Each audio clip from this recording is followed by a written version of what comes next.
రేపు ఉదయం విజయవాడలో 5 నిమిషాలు రాజశేఖర రెడ్డి బిడ్డ వైఎస్ షర్మిలారెడ్డి ఆంధ్ర రాష్ట్ర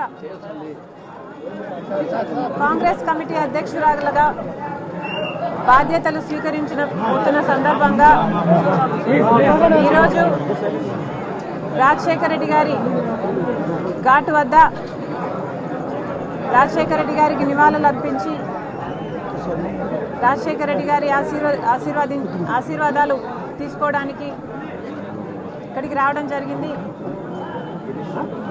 రాజశేఖర రెడ్డి గారి ఆశయాల కోసమే ఈరోజు రాజశేఖర రెడ్డి బిడ్డ కాంగ్రెస్ పార్టీలో చేరడం జరిగింది.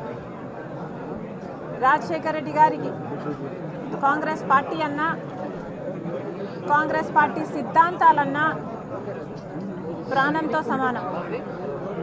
ఆ సిద్ధాంతాల కోసం రాజశేఖర రెడ్డి గారు ఎంత దూరమైనా వెళ్ళేవారు.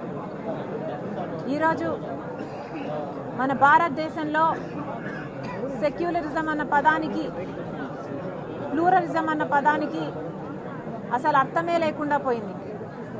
రాజ్యాంగానికి గౌరవం లేకుండా పోయింది. ఇవన్నీ మళ్ళీ నెలకొనాలి. కాంగ్రెస్ పార్టీ సిద్ధాంతాలు నిలబడాలి. భారతదేశానికి మంచి జరగాలి. రాజశేఖర రెడ్డి గారి ఆశయాలన్నీ సిద్ధించాలి. అందుకే రాజశేఖర రెడ్డి బిడ్డ కాంగ్రెస్ పార్టీలో చేరడం జరిగింది. ఆ సిద్ధాంతాల కోసం ఆఖరి వరకు నిలబడతానని రాజశేఖర రెడ్డి గారి కోరుకున్నట్టుగా రాహుల్ గాంధీ గారిని ప్రధానమంత్రిని చేసేంత వరకు నా పోరాటమే కాదు, ఇక్కడ ఏ ఒక్కరి పోరాటం కూడా ఆగదని మరొకసారి ఈ సందర్భంగా మీ అందరికీ సంతోషంగా తెలియజేస్తున్నాం.